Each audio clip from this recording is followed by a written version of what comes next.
Bonjour à tous et bienvenue dans cette nouvelle vidéo dédiée à l'application Immersed. Je souhaitais ici compléter un point sur lequel je n'ai pas été assez loin dans la première vidéo, à savoir les fonctionnalités liées à la webcam. En fait, je ne m'étais pas franchement attardé sur ces fonctions qui me semblaient anecdotiques, préférant capitaliser sur l'affichage multi-écran.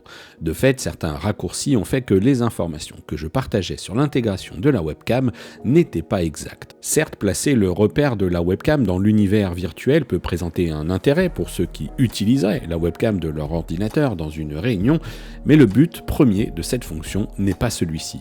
En effet, réaliser une conférence avec une webcam reviendrait à vous montrer, vous, portant un casque sur la tête, pas franchement intéressant.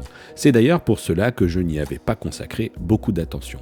Sauf que l'option de cette caméra proposée par Immersed est surtout d'offrir la possibilité de rester totalement dans un univers virtuel et donc montrer votre avatar dans votre espace de réunion. Une fonctionnalité proche de ce que propose Horizon Workrooms. C'est pourquoi je tenais à y revenir. J'ai donc créé une salle de réunion sous Google Meet, puis spécifié la webcam virtuelle d'Immersed comme étant ma webcam.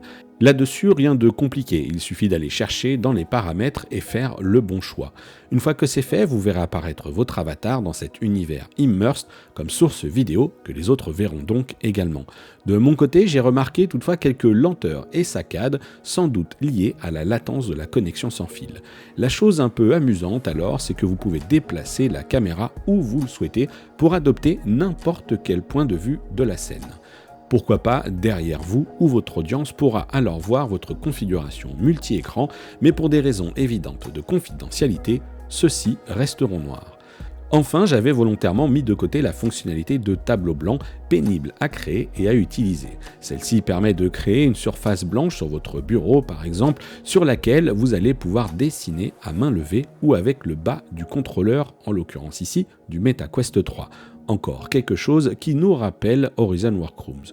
Puis si vous êtes dans un espace collaboratif, vous pouvez alors partager le résultat avec les autres personnes dans la salle ainsi qu'avec votre audience sur Google Meet.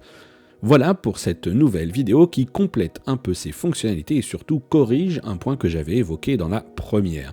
Merci à tous de l'avoir regardé, à bientôt sur la chaîne.